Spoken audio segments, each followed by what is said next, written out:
교회는 세상의 희망이어야 합니다. 교회는 세상에서 빛과 소금의 역할을 해야 합니다. 그러나 지금 한국 교회는 위기 한가운데 놓여 있습니다. 우리는 그리스도께서 주신 사명을 받들기 위해 믿음의 자세를 새롭게 해야 합니다. 우리 안의 어둠을 보며 참회해야 합니다. 우리가 먼저 하나님 앞에서 참회하고 자신을 성찰해야 합니다. 우리가 밝지 않으면 세상의 어둠을 비출 수 없기 때문입니다. 한국 기독교 장로회 제110회 총회는 모든 기장인이 함께 참회하면서 생명과 평화와 정의를 노래하는 영적 대각성의 시간을 갖고자 합니다. 영적 대각성의 시간을 통하여 성령의 은총을 함께 나누며 교회다움을, 그리스도인다움을 회복하는 시간이 되기를 소망합니다. 2026 영적 대각성 집회에 여러분을 초대합니다.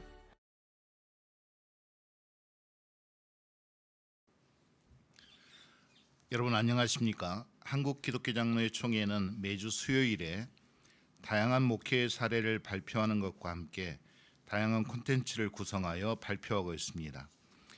오늘은 5.18 민주화운동을 기억하며 발표를 진행하는 시간을 갖고자 합니다. 이 시간을 위해서 총회 선교사학국장이신 정재동 목사님께서 기도해 주시겠습니다. 사랑의 하나님, 오늘 우리는 5.18 민주화운동의 아픔과 당시의 외침을 기억하며 두 손을 모읍니다.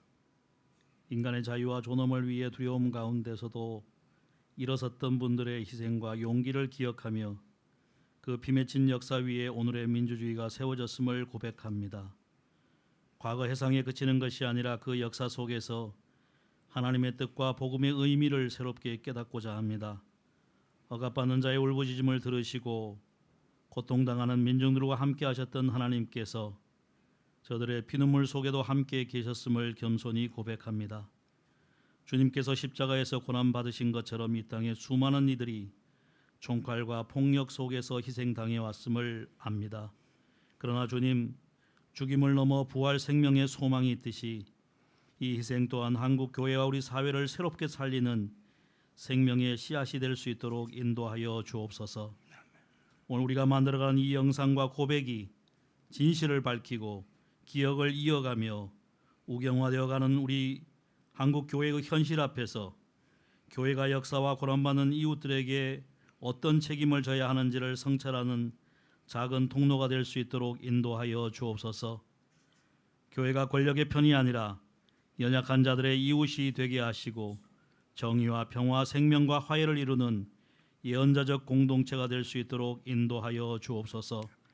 진실과 책임 위에 미래를 세우게 하시고 우리 모두에게는 깨어있는 신앙을 허락하여 주옵소서. 특별히 오늘 발표하는 신민주 목사님과 이 사업을 전개하는 전남 광주 지역 5개 노회들과 참여하는 모든 분들에게 하늘의 은총을 허락하여 주옵소서. 마치는 시간까지 함께해 주시기를 소망하며 예수님의 이름으로 기도드리옵나이다. 아멘. 아멘. 네, 총회 총무이신 이윤삼 목사님께서 인사해 주시겠습니다. 다시 또 5월이 돌아왔습니다. 45년이 지났고 그 세월 동안에 우리 한국 현대사는 많은 부침을 겪었습니다. 참 위험한 위기도 있었고 아찔한 순간도 있었는데 그래도 우리는 그 모든 위기들을 극복하고 새로운 민주정부를 수립하고 민주와 민족, 민중이 하나 되는 그런 세상에 한 걸음 더 가까이 갈 수 있는 세계가 놀라는 그런 역사를 만들어냈습니다. 그 40여 년 동안에 이러한 저력, 우리 사회의 힘의 밑바탕에는 5.18 광주민주항쟁의 정신과 경험이 맑은 지하수처럼 흐르고 있었고 그것이 끊임없이 메말라가는 우리 시대를 적셨기 때문에 가능한 것이었다고 고백을 합니다.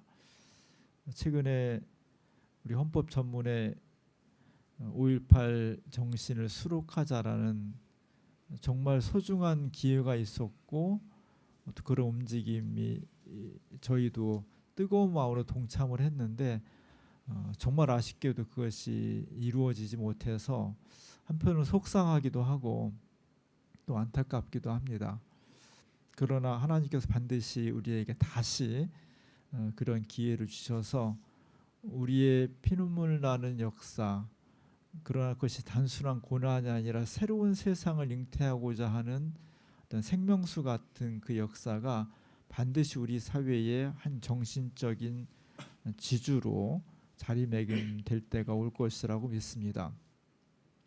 헌법 수록 전문회는 성취되지 못했지만 그와는 별도로 이 광주 운동, 이 5.18 운동이 가지고 있는 신앙적인 의미는 우리는 끊임없이 연구하고 해석해서 한국 교회의 정말 소중한 자산으로 만들어야 될 것입니다. 5.18은 민주화 운동이었지만 단순히 그것에 그치지 않고 그 기간 동안에 보여진 시민들의 삶과 의식과 행동은 우리가 성경을 통해서 말하고자 하는, 우리가 추구하고자 하는 하나님 나라의 역사적인 현실판이었다고 생각을 합니다.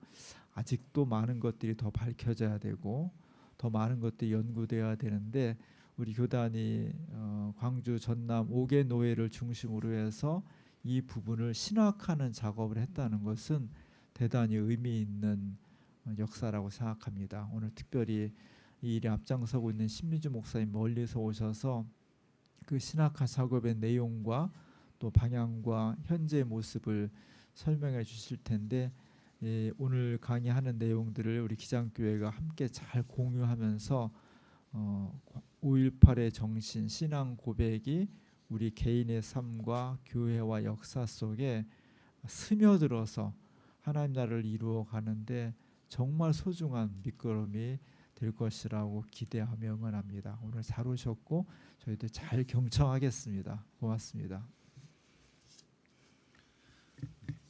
5.18 민주화 운동은 군사 독재와 국가 폭력에 맞서 시민들이 인간의 존엄과 자유, 민주주의를 지켜낸 역사적 사건입니다. 또한 이 사건은 이후 한국 사회 민주화의 흐름을 이끌며 오늘 우리가 누리는 민주주의의 기초가 되었습니다. 따라서 5.18은 단순한 과거의 사건이 아니라 민주주의와 인권의 가치를 오늘에도 계속 묻고 있는 살아있는 역사입니다. 우리는 오늘 이 시간을 통해서 그날의 역사를 기억하는 것을 넘어 그 사건이 지금 우리의 신앙과 삶에 무엇을 요구하는지를 함께 성찰하고자 합니다. 한국기독교장로회는 이러한 물음 속에서 5.18을 단순한 역사적 사건이 아니라 신앙의 언어로 해석하고 계승하고자 노력해 왔습니다. 5.18 민주화운동의 역사적 현장에서 그 숨결을 이어온 전남 광주 5개 노회는 5.18 민주화운동이 가지는 의미를 담기 위해 지금까지 노력해 오고 있습니다. 한국기독교장로회 제104회 총회는 5.18 민주화운동 40주년 기념행사를 진행하였고 이 흐름은 제106회 총회에서 광주항쟁과 기장교회 5.18 신학으로 공식 신앙고백 문서로 채택되는 결실로 이어졌습니다. 107회 총회에서는 2030년까지 기장 5.18 신학 정립을 목표로 5.18과 신앙의 연관 관계를 세우기 위한 헌금을 결의하며 이 사명을 지속적으로 이어가고 있습니다. 이러한 노력은 왜곡된 역사를 바로 세우고 잊힌 신앙의 증언을 회복하며 오늘 교회의 방향을 다시 묻는 여정이라 할 수 있습니다. 이제 5.18은 더 이상 과거의 사건이 아니라 오늘 우리의 신앙과 교회를 비추는 살아있는 질문이 되고 있습니다. 그럼 지금부터 5.18 신학화 사업과 그 역사 신학적 의미에 대한 발표를 시작하겠습니다. 전남 광주 5개 노회 역사 발굴위원장이신 전남 선호회 신민주 목사님을 모시겠습니다. 예, 반갑습니다. 전남 선호회 용학교회 신민주 목사입니다. 저는 현재 기양 5.18 신학화위원회 안에 설치된 소위원회인 5.18 역사발굴위원회 위원장으로 있으며 전남 선호회 노회장으로 봉사하고 있습니다. 앞서 개요를 말씀해 주신 박유모 목사님 내용처럼 5.18에 관련된 많은 부분들 가운데 특별히 역사에 대해서 헌법에 수록하자라고 하는 것까지는 정리가 됐지만 여전히 왈가왈부되고 있고 또한 극우화되는 이런 현상 속에서 5.18은 굉장히 많이 왜곡됐고 또한 조롱받고 있는 것이 현실입니다.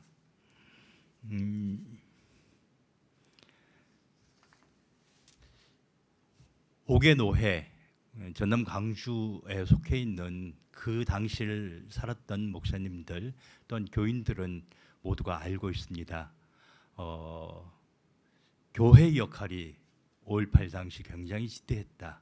그리고 특별히 기장교회가 많은 역할을 했다라고 하는 것을 알고 있는데 정작 그것을 자료화하고 또한 정리하지 못한 상황이었습니다.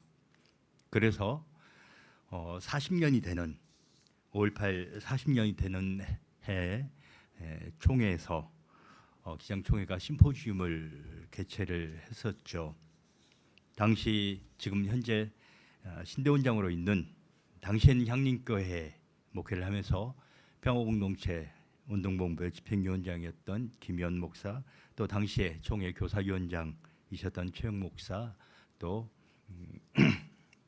김준호 목사, 이 세 분의 연구 논문 발표가 있었는데요. 김현 목사가 그런 이야기를 후일담으로 합니다. 쉽게 자료가 확보되고 그리고 논문이 쉽게 쓰여질 줄 알았더니 아무리 뒤지고 찾아도 정작 정리된 자료들을 찾아낼 수가 없었다. 그런 취지에서 기장 5.18 신학화를 정립하는 일을 해야겠다라고 하는 마음을 먹었고요. 총회는 이 응답해서 헌의안을 받아들여서 5.18 신학화위원회 그리고 5.18 즈음한 교회에서 5.18 기념 예배를 드리는 것을 헌금을 모금을 하는 것을 허락해 주었습니다. 5.18 신학화위원회 이야기를 좀 하자면요. 5.18 신학화위원회는 매년 2023년부터 시작해서 신학 논문 그리고 역사 발굴 논문을 발표를 하고 있습니다. 정확하게는 5월 18일 광주 한빛교회에서 진행을 하는데요. 작년 같은 경우 5월 18일이 주일이었기 때문에 좀 앞당겨서 발표를 했었습니다. 5.18 신학화위원회 마지막 최종 목적지는 50년이 되는 2030년까지 신학화를 정립하고 또한 그 내용을 가지고 신학편과 역사편의 책을 단행본을 출간할 목적입니다.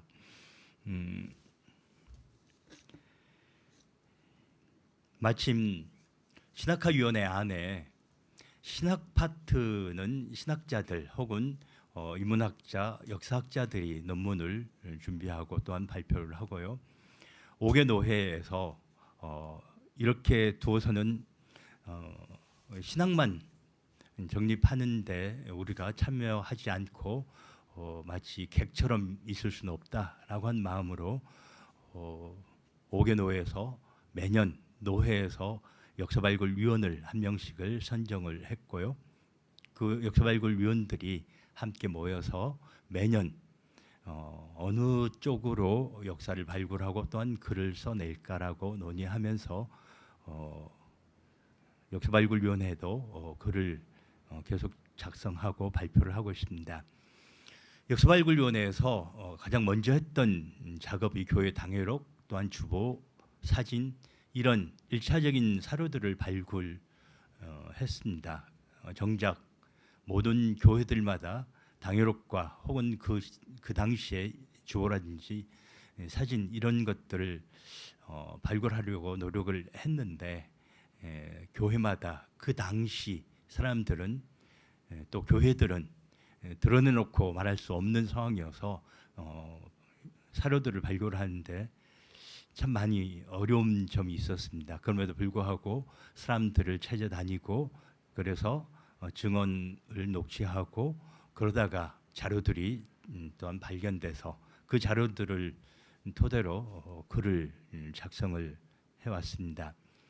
신학 논문 발표는 지금까지 매년 한 편 내지 두 편의 신학 논문 그리고 문학적인 사회과학적인 그런 글들을 발표를 해오고 있고요. 또 하나 5.18 신학학위원회에서 주요한 사업 중에 하나가 5.18 기념주일 예배문을 그리고 설교문을 작성을 해서 전국 교회 배포를 하고 있습니다. 지난주에 여러분들이 5.18 기념주일 예배를 드렸을 것이고 헌금을 모금을 했을 텐데요. 그 모금된 헌금은 총회를 통해서 5.18 신학화 작업에 적립하는 데 재정적으로 또한 쓰임받고 있습니다. 최종적인 목표가 2030년 신학편, 역사편의 단원권 2권을 출간하는 것이 최종 목적지라고 말씀드릴 수 있습니다. 2023년 광주 한빛교회에서 김정한 교수의 비혁명시대 5.18 신학 논문이 발표가 됐고요. 그때 저는 마침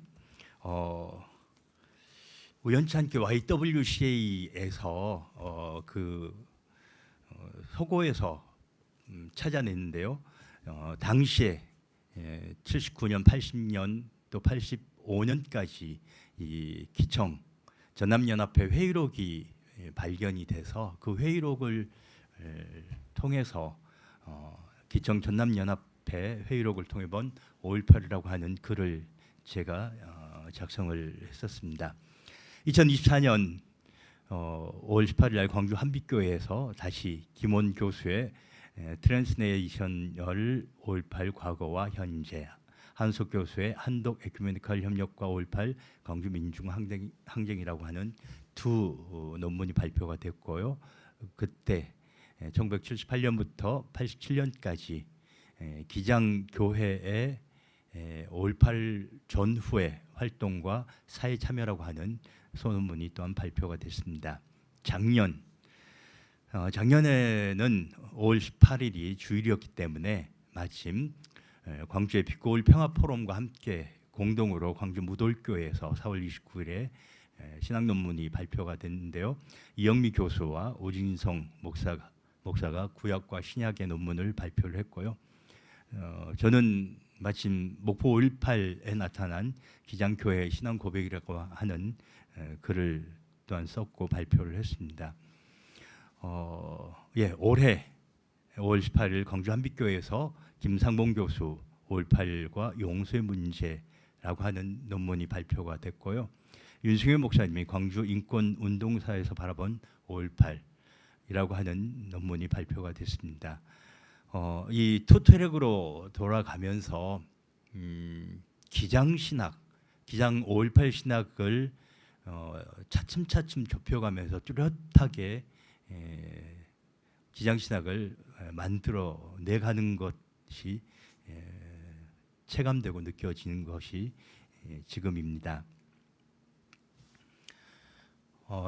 작년에 광주 죽음을 다시 읽는 두 가지 신학 언어로 두 교수님이 두 분이 논문을 발표를 했는데요. 이영미 교수님은 구약의 개혁 전승과 5.18 신학을 발표를 했고요. 오진성 목사님은 신약적으로 예수의 죽음에 비춰본 5월 광주의 죽음이라고 하는 논문을 발표를 했는데 대단히 좀 새롭고 신선하고 센세이션한 글들이었습니다. 여러분 그 화면에 나온 대로 5.18에 관련된 구약과 신약의 신학의 관점에서 본 5.18에 대한 내용들은 살펴보시고 숙지하시기 바랍니다.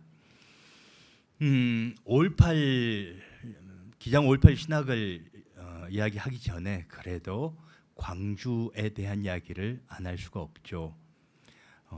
광주에 80년 5월 18일 전남대 정문에서 평화 시위가 있었고요. 계엄군의 무력 진압이 시작이 됩니다. 실은 5월 18일 전 2, 3일 전부터 계속해서 전남대학교 앞에서 계속 시위가 있었는데 이것이 확대가 되고요. 5월 18일은 전남대에서 벗어나서 광주 시내 도청 앞에서 시위가 확대되고 수만 명의 사람들이 운집한 가운데 계엄군의 무력 진압 그리고 총격전이 벌어지기 시작합니다. 그 다음 날 19일 20일에는 시민들이 합류를 했고요. 시위는 더 확산이 됐고 수만 명의 규모로 성장을 합니다. 20일 자정 21일 새벽에 계엄군은 광주 외곽으로 철수를 했고요. 그래서 시민군들 시위대가 광주를 장악을 합니다. 제가 썼던 글에는 광주 5.18 상황에서 특별히 5월 21일부터 26일까지의 상황을 마치 프랑스 혁명, 대혁명 당시에 파리 코뮌이 만들어졌듯이 광주 시내는 시민군들에 의해서 자치 행정이 이루어졌고요. 놀라운 것은 단지 그냥 시민들이 자치 행정을 만든 정도가 아니고 시민군들에게 먹을 것을 나눠주기 위해서 시내 거리 한복판에 솥단지를 걸고 거기에 밥을 만들고 주먹밥을 만들어서 시민들에게 함께 나눔을 실천하는 장면이 벌어지는데요. 그것을 우리식으로 표현하자면 대동세상이 펼쳐졌다라고 말할 수 있습니다. 역사 발굴을 해가는 과정에서 그 당시에 그렇게 주먹밥을 나누는 일이 출발한 그 기점이 어디였냐라고 볼 때 한백회라고 하는 기장 목사 사모들이 구성한 봉사단체가 있었습니다. 근데 그 봉사단체가 첫 출발점으로 솥단지를 걸고 밥을 지어서 주먹밥을 만들어서 나누기 시작하면서 그것이 퍼져나갔고요. 5월 22일부터 26일까지 수습위원회 활동이 벌어졌는데 그중에 기장의 장로님들 여러분들이 기장의 사람들이 많은 역할을 했습니다.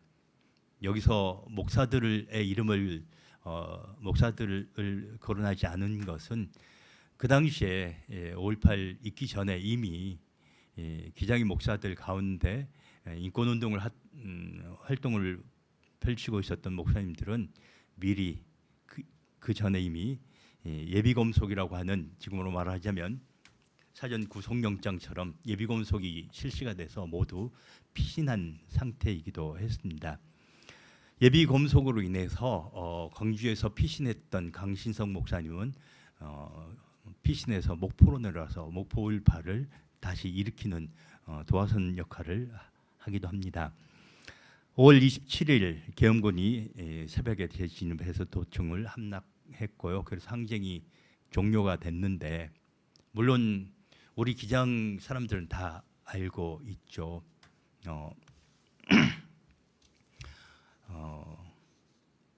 그곳에서 도청에서 끝까지 지키다가 산하에 간 우리 기장의 신학생 죄송합니다. 유동훈 열사 뭐 선결고 목사님 아들이셨는데 기장에서 그 역할을 합니다. 아마 여러분들에게 그 주일날 예배 때 예배문을 가지고 예배를 드리셨던 분은 그 유동훈 열사가 아버지와 나눈 대화의 내용을 들으셨을 겁니다. 광주는 그렇게 마무리가 됩니다. 기장 교인들은 조아라 장로님 한빛교회, 또한 이성학 장로님 양림교회, 이해신 집사님 YWCA 이런 분들이 수습위원회 위원으로 활동을 했고요. 특별히 이성학 장로님은 계엄군하고 직접 대화를 하면서 너희들이 탱크를 몰고 다시 진입하면 내가 그 앞에 들어 누워서 맞겠다라고 광주를 지키려고 부단히 애를 쓰시기까지 했습니다. 제가 작년에 논문을 살폈고 만들어서 발표했던 목포 5.18에 대한 이야기가 있습니다. 실은 사람들이 80년 5.18을 생각할 때 그냥 자연스럽게 광주 5.18 그리고 광주 5.18 당시에 계엄군에 의한 학살 이런 정도로 인식이 돼 있는데요. 5.18은 5.18 민주화 운동이라고 하는 공식적인 명칭에서 말해주듯이 광주만의 5.18이 아니고 광주, 목포, 해남, 강진 광주에서 시위대가 출발해서 21일부터 광주에서 출발한 그 시대가 버스를 타고 전남 서남권을 돌면서 각 지역마다 5.18을 일으킵니다. 목포 지역에서는 가장 왕성하게 5.18 활동을 벌였고요. 강진도 시대 버스가 도착을 해서 강진에서도 강진읍교회가 거처를 제공하고 또한 주목금을 만들어서 주고 했던 그런 역할까지 포함이 됩니다. 목포 5.18 역시 있었습니다. 5월 21일부터 28일까지였는데요. 광주는 5월 27일 새벽에 5.18이 진압되면서 끝났는데 목포는 하루 더 이어갑니다. 5월 21일 광주 시대버스 4대가 목포에 진입을 했고요. 제가 그 당시에 목포에 있었고요. 중학교 2학년이었는데 목포 5.18을 그래서 경험을 했습니다. 한 일주일 정도 학교는 휴교를 했는데 학생들은 날마다 목포역으로 모였습니다. 목포역은 매일매일 자연스럽게 사람들이 운집이 됐고요. 5월 21일 그날 저녁에 안철, 유기민, 김현식, 정건무, 강신성 목사 이런 분들이 축동교회에 모여서 대책을 논의합니다. 특별히 강신성 목사님이 광주에서 피신해서 목포로 와서 광주가 그런 참극이 벌어졌다. 목포가 광주를 도와야 된다라고 하는 말과 함께 목포도 일어나야 된다라고 하는 말씀을 하면서 이 축동교회 대책 이 모임을 통해서 목포 5.18의 촉매제 역할을 했고요. 5월 22일 그 다음 날 관민대책위원회가 구성이 돼서 5개 항 대책을 수료를 하는데요. 관민대책위원회가 구성이 되긴 했는데 그 대책위원회는 그냥 소멸돼 버립니다. 그 자리에서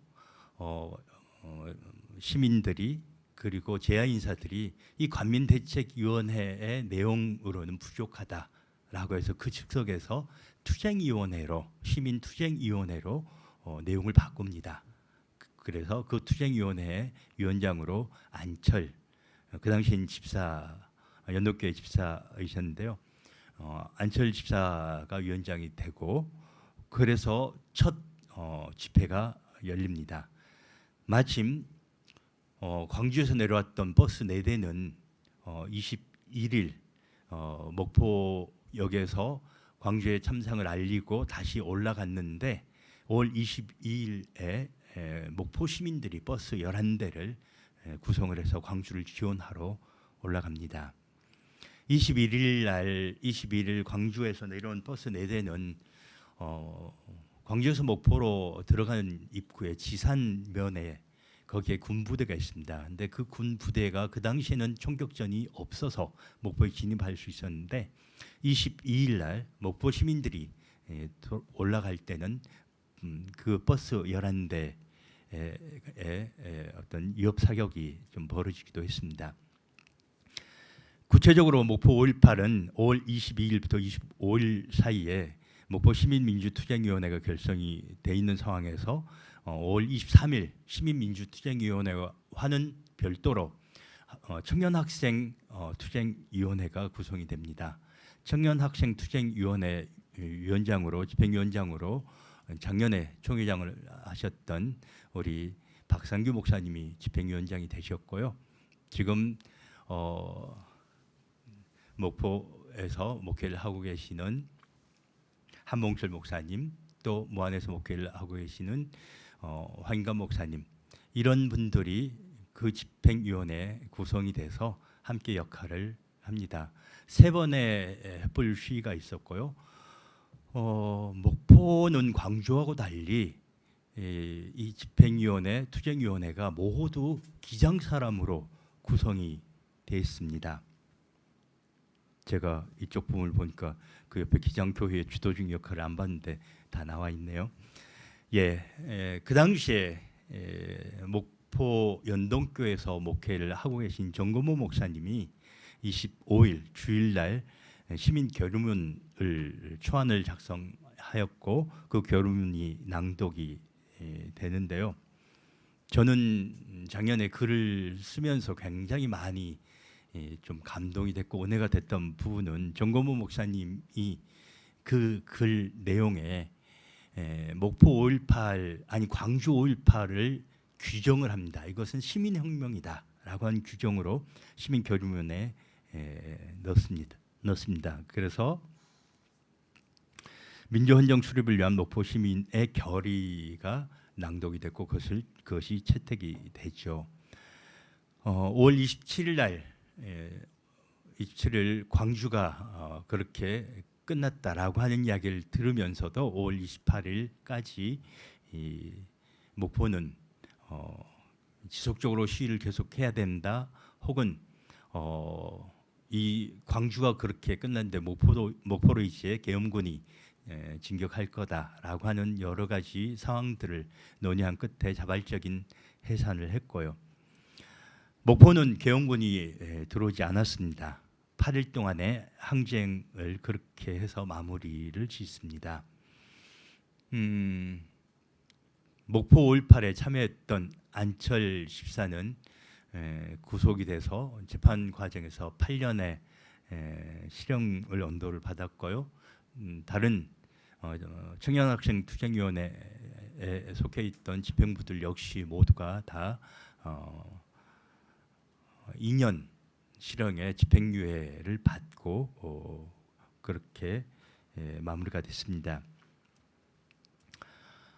저는 목포 5.18을 연구하면서 왜 광주와 목포는 이런 차이가 있었을까라고 하는 것에 대한 궁금함과 의문점들을 좀 가지면서 살피고 또 논의하면서 그렇게 정리를 할 수 있을 것 같습니다. 광주는요, 광주 지역을 완전히 봉쇄가 됐고요. 아까 말씀드린 예비 검속이 있어서 광주의 제야 인사들 혹은 기장의 목사들은 그 예비 검속을 통해서 이미 다 체포를 피해서 숨었거나 또한 피신한 상태였고요. 그래서 정작 광주에서는 시위라든지 이런 것을 조직적으로 이끌 만한 집행부가 구성되지 못한 상태에서, 그리고 무자비한 국가의 직접적인 국가 폭력으로 학살이 이루어졌던 상황이었는데 반해서 목포는 상대적으로 열린 공간이었습니다. 그래서 도착한 버스를 바라보면서 목포 시내를 버스가 돌 때 사람들은 그 버스를 따라서 자연스럽게 목포역으로 모였고, 그 첫날 뭐 한 5만 명이라고 표현을 하는데요. 수만 명의 사람들이 목포역으로 집결을 한 상태였고요. 그래서 목포는 내내 5.18이 있는 내내 목포역을 중심으로 끊임없는 집회와 또한 시위 그리고 평화 촛불 행진이 벌어질 수 있었습니다. 광주는 광주 5.18에서 기장교회 교인들이 했던 역할들, 예비 검속을 피해서 숨었던 목회자들 사람들을 극비리에 은신시켰고요.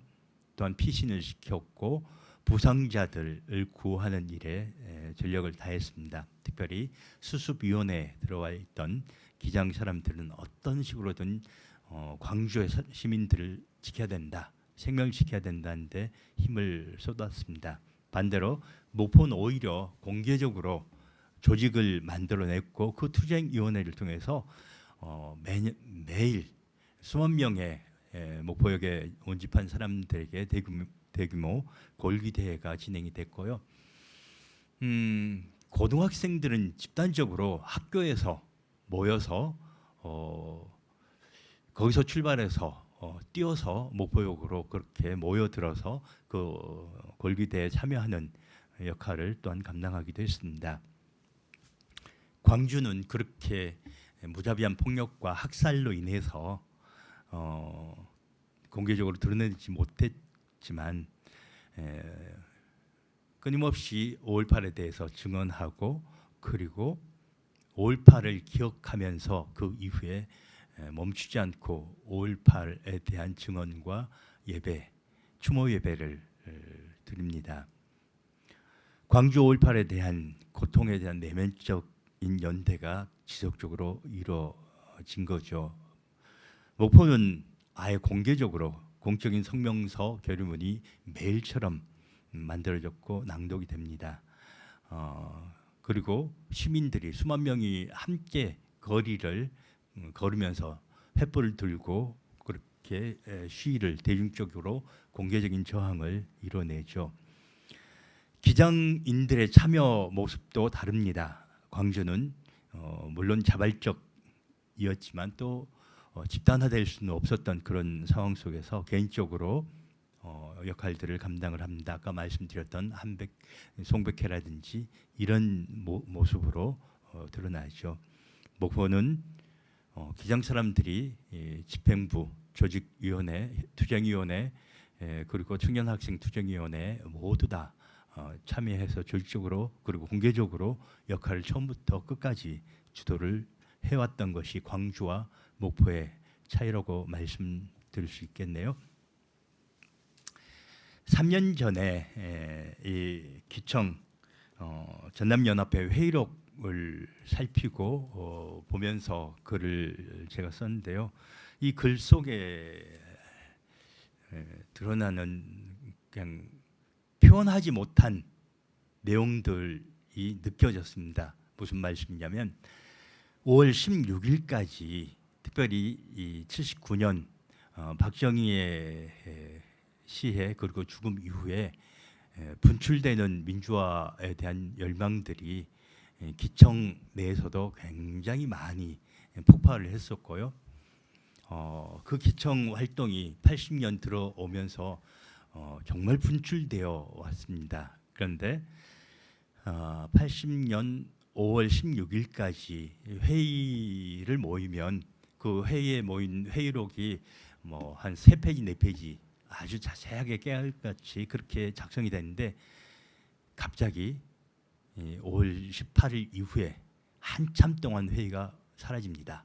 그리고 9월쯤에 회의가 다시 모이는데 그 회의록은 딱 반 페이지입니다. 그 어느 곳에서 5.18에 대한 언급은 전혀 하지 못합니다. 때로는 뜯겨나간 대목도 있었습니다. 그런 느낌이 들더라고요. 그 당시에 사람들은 침묵을 강요당할 수밖에 없었고 기청 활동 역시도 움츠릴 수밖에 없었다. 근데 80년이 지나고 81년에 기청이 다시 광주 목포에서 5.18에 대한 그런 저항을 분출시키기까지 합니다.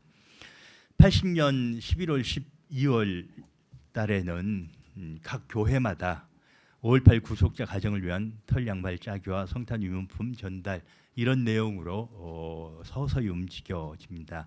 제가 지금 목회하고 있는 용학교회도 그 당시에 당회록을 보니까 구속자들에게 네이와 털 양말을 보내자라고 하는 내용들이 적혀 있더라고요.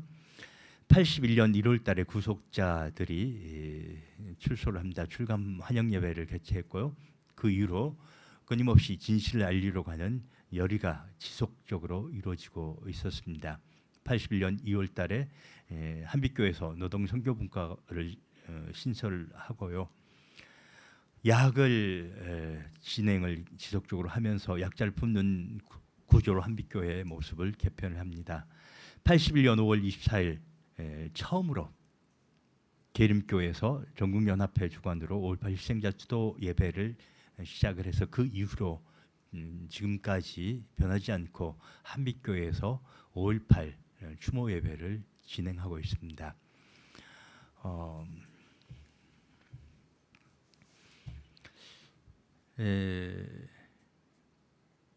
전남 내에 광주와 전남 노회 5개 노회로 나누기 전에 전남 노회였을 때 70년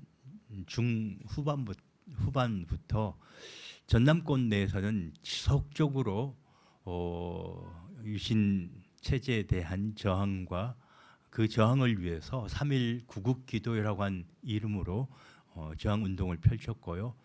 그 과정에서 많은 목회자들이 구속되고 또한 수감되기까지 합니다. 광주 5.18, 목포 5.18, 5.18은 계엄군에 의해서 자행된 그 내용이 주가 아니고 이미 70년 중후반부터 전남권에 있는 기장교회 목회자들에 의해서 지속적으로 준비되고 또한 갖춰져 있었던 상황에서 5.18이 발생을 했을 때 그에 대한 대책과 그에 대한 활동들이 이어졌다라고 말씀드릴 수 있습니다. 한빛교회에서는 추모 예배가 81년부터 85년까지만 적혀 있는데 지금까지 내내 변하지 않고 한빛교회에서 계속해서 추도 예배를 드리고 있습니다. 81년도에 계림교에서 기청전국연합회 주관으로 추도 예배가 진행이 됐고요. 그리고 82년 YWC에서 예배를 드리고 도청합까지 행진을 시도합니다. 그 시절에는 예배라고 하는 그 자체를 드리기가 굉장히 어려웠던 시기에 그럼에도 불구하고 끊임없는 방해 속에서도 지속적으로 예배를 멈추지 않았습니다.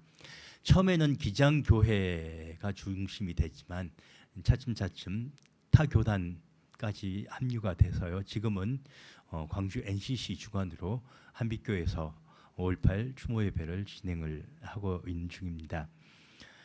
83년에 그러했고요. 84년 한빛교회에서 이제 5.18 예배가 정착이 됩니다. 85년에는 위룡탑 헌금이 모금이 됐고 전달이 되기도 했고요. 올해 논문인데요.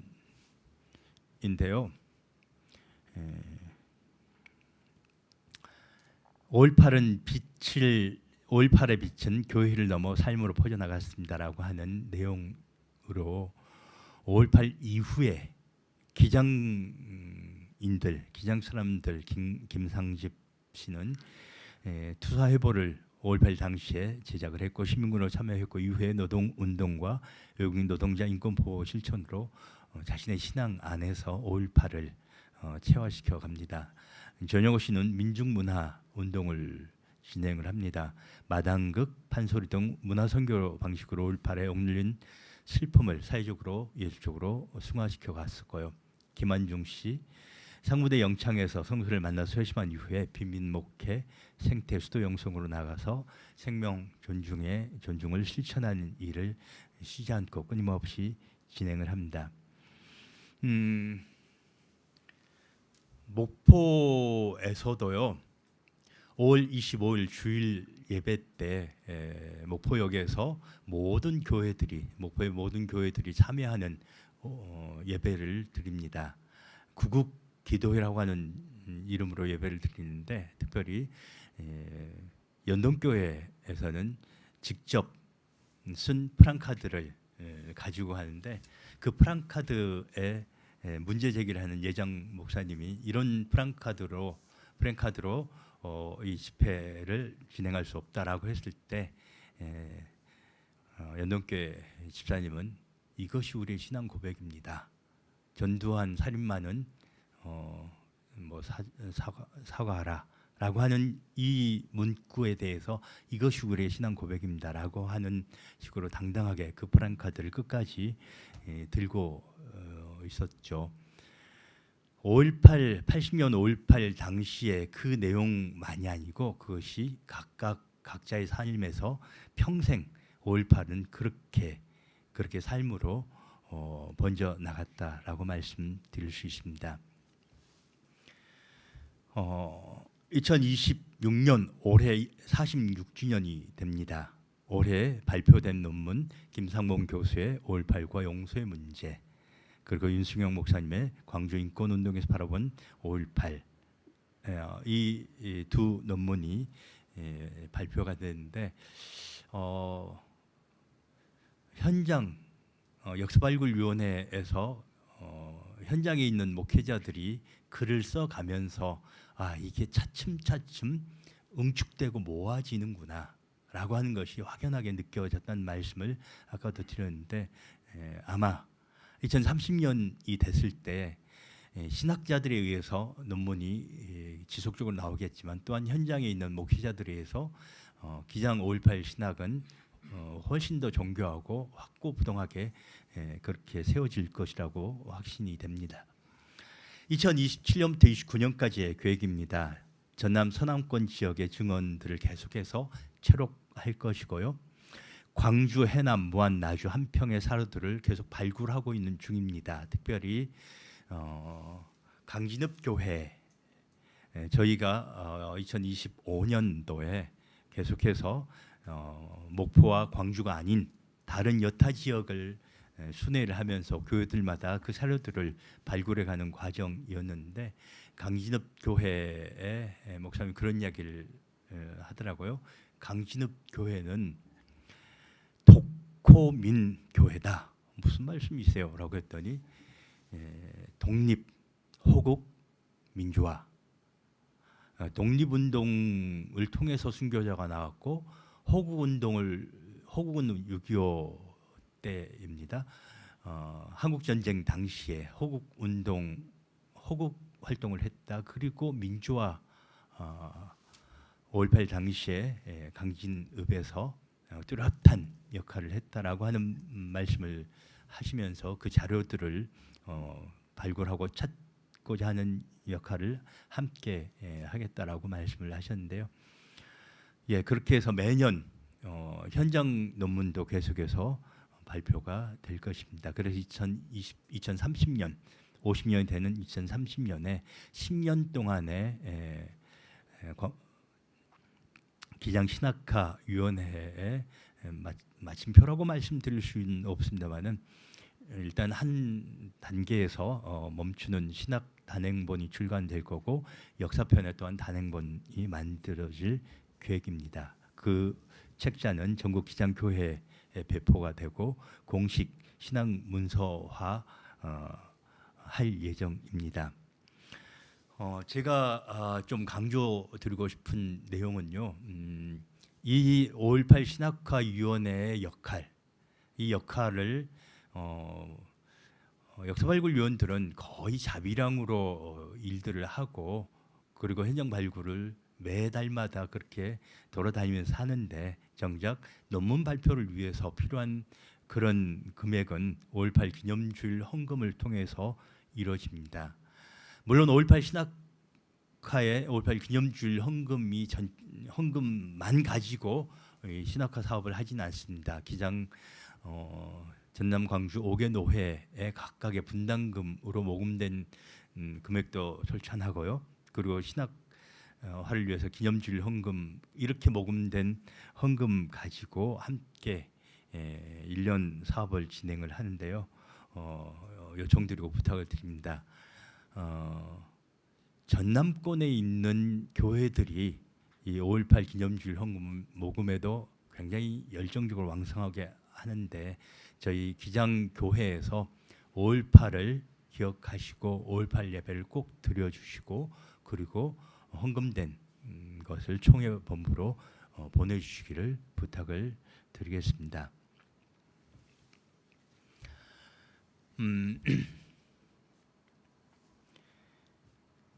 예, 제가 이렇게 이야기를 하다 보니까요, 약간 좀 먹먹하고 좀 울컥한 부분이 나오는데요. 지금의 우리 현실은 5.18이 잊혀지고 있고요. 교회들마다 기장의 모습, 기장의 정신, 기장성 대신에 그런 정신들은 흐려지고 사회적으로도 서두에 말씀드렸습니다마는 진보적인 생각 그런 것들은 거의 흐려져 가고 있는 듯합니다. 대한민국 역사에서 5.18은 단순히 광주에서 일어났던 한 사건이 아니라 대한민국을 새롭게 바꾸는 변곡점이 되었다는 것은 누구나 다 인정하고 알고 있는 부분이잖아요. 5.18 정신, 5.18 정신을 기장 안에서 더 굳건하고 든든하게 세워나가는 것, 그것이 향후의 우리의 몫이 아닐까 싶습니다. 과연 오늘 우리는 다시 세상에 빛의 역할을 하고 있는가? 기장인들, 1980년 5월 광주, 목포, 그리고 해남, 강진, 영암, 전라남도에서 펼쳐졌던 5.18, 그 5.18은 특별히 광주에서는 기장 사람들이 정말 죽음 앞에서도 시민들의 생명을 지키기 위해서 부단히 노력했고 5.18 이후에 끊임없이 추도 예배를 드리면서 5.18 정신을 그 진실을 증언하기 위해서 몸부림쳤듯이 지금 오늘날 우리 기장 내 사람들이 교인들이 신앙 공동체로서 무엇을 바라보고 가야 할 것인가 라고 하는 점에서 5.18은 오늘날 신앙 공동체로에게 새로운 시대적인 과제를 던져주고 있는 듯합니다. 5.18 헌법 수록 말고 그것만 가지고는 좀 그러하니 경상도 쪽에 부마 항쟁도 함께 넣자라고 했던 그 내용이 오히려 역공을 당하고 있는 것이 현실의 모습이지 않습니까? 기장은 지금까지 인권이라고 하는 이름 그리고 민주주의라고 하는 이름으로 70년 중후반부터 지금까지 변하지 않고 끝까지 이어나가고 있는 그 정신은 역시 민주주의를 지키자라고 하는 그 마음인 것 같습니다. 2024년 12월 3일 계엄 등이 결국은 그 당시에 80년 5월 18일 그것을 명확하고 확실하게 정리하지 못한 상태였기 때문에 12.3 내란이 펼쳐졌지 않습니까? 기장 사람들이 민주주의를 소화하기 위해서 신앙적으로 또한 사회적으로 책임을 다하는 역할을 감당하는 것이 5.18을 바라보는 우리의 자세이어야 할 듯합니다. 아까 말씀드렸던 올해 발표된 논문 내에 5.18 정신은 단지 그 시점에 머물러 있는 게 아니고 지금 우리 시대의 생명과 생태 정의로 확대되고 또 펼쳐지고 있다라고 하는 것을 말씀드릴 수 있습니다. 인간을 넘어서 모든 피조물들의 생명을 위협하는 그리고 기후 위기를 조장하는 그 모든 상황 속에서 기장 사람들이 생명을 지키기 위한 노력, 애씀이 생태 또한 생명 정의를 위해서 해야 될 기장의 역할일 것입니다. 세 번째로 기장은 과거에 끈끈하게 있었던, 제가 서두에 말씀드렸던 파리꼬뮌 혹은 대동세상이라고 하는 아주 잠깐이었지만 광주에서 펼쳐졌던 그런 모든 사람들이 함께 힘을 합쳐서 그렇게 한마음 한뜻으로 만들어졌던 그 공동체성이 지금은 교회에서조차도 분열되고 나눠져 있는 모습이라면 기장의 5.18 정신 안에 공동체성을 회복하는 일 역시 우리의 몫이다라고 하는 생각이 듭니다. 가면 갈수록 차별의 언어, 혐오의 언어가 난무하고 폭증을 합니다. 그것이 아무렇지 않게 사용되고 또한 아무렇지 않게 받아들여지는 시대 속에서 정말로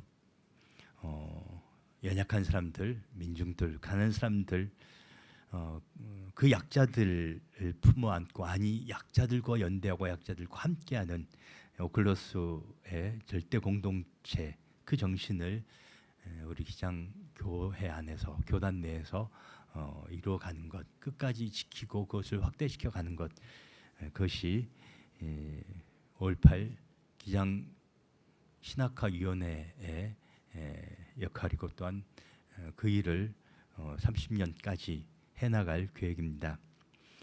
5.18 신학은 단순히 1980년 5월 그때를 기억하고 그때를 추모하고 회상하고 그 시절의 일들을 복원시켜내는 일이 아니라 5.18 신학화는 그 5.18을 통해서 지금의 현실의 기장의 모습을 일으키고 회복시키고 하나님께서 예수 그리스도를 통해서 보여주신 그 모든 것들을 일으키는 그런 역할을 감당하는 것이다라고 저는 고백할 수 있습니다.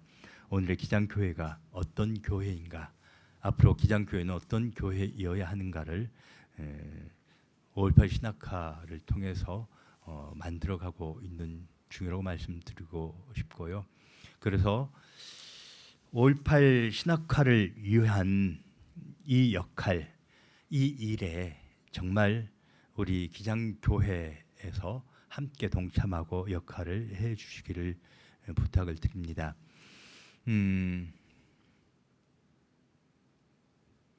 한강 작가가 우리에게 굉장히 중요하고 좋은 그런 지혜를 주었잖아요. 죽은 자가 산 자를 구하는 그 시대가 80년 5월 18일이 2024년 12.3을 극복할 수 있게 만들었다면, 그렇다면 그 당시에 기장의 사람들의 헌신과 또한 참여했던 5.18, 그 5.18이 다시 지금의 기장을, 우리에게 빛을 밝혀줄 차례인 것 같습니다. 부탁을 드립니다. 매년 5.18 기념주일 예배 전 교회가, 기장의 모든 교회가 참여해 주시고, 또한 모금된 헌금은 우리 총회로 보내주셔서 신학화 정립 사업에 동참해 주시고 힘을 보태 주시기를 바랍니다. 혹여 저희는 5개 노회의 교회들을 다 샅샅이 뒤적고 살펴서 아주 미세하게 그런 자료들이 보여졌습니다마는, 혹시 모든 기장교회에서 그 당시에 80년 5월 당시에 아주 조그만 것이라도 주보라든지 당회록이라든지 혹은 그때 참여했던, 그때 나왔던 5.18에 관련된 사진이 있다면 역사발굴위원회에 제보해 주시기 바랍니다. 마지막 말씀입니다. 기장 5.18 신학화 사업은 과거 교회를 기억하는 작업이 아닙니다. 오늘의 기장교회가 어떤 교회인가를 묻는 현재적인 신앙 고백입니다.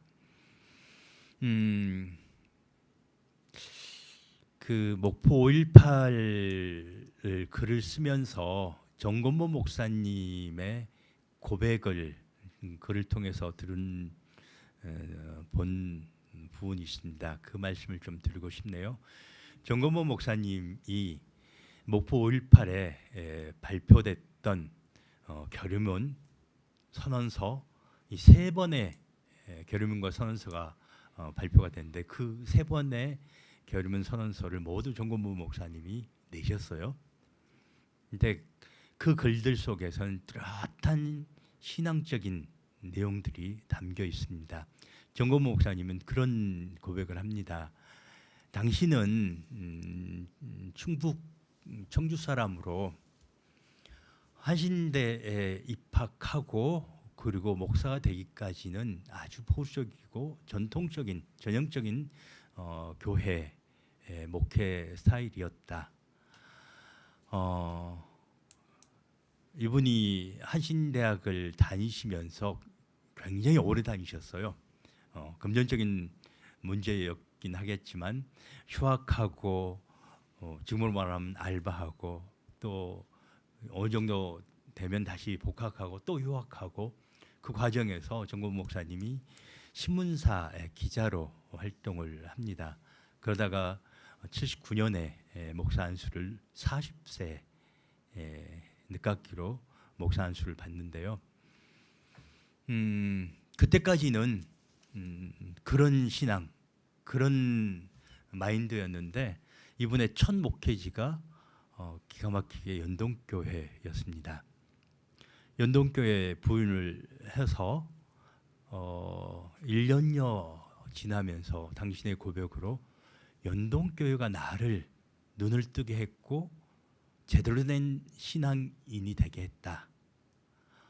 연동교회 그 당시에 안철 집사 그리고 박상교 목사 그 당시에 박상규 청년입니다. 이 사람들을 돕고 서포트하는 과정에서 그들의 영향을 지대하게 받았다. 그래서 연동교회가 나를 깨어나게 했고 신앙인으로 다시 서게 했다. 그래서 정건모 목사님이 80년 5.18 당시 목포에서 큰 역할을 감당을 하시죠.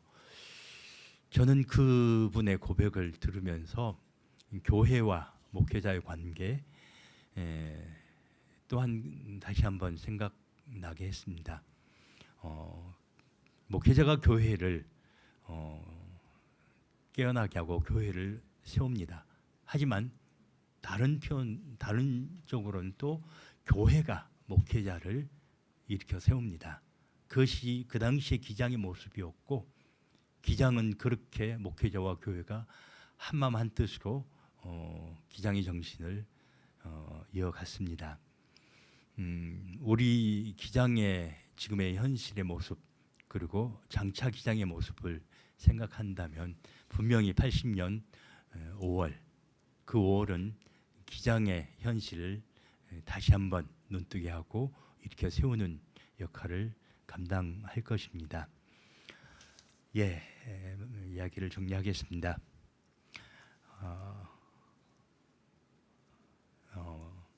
짧게 말씀을 드렸는데요.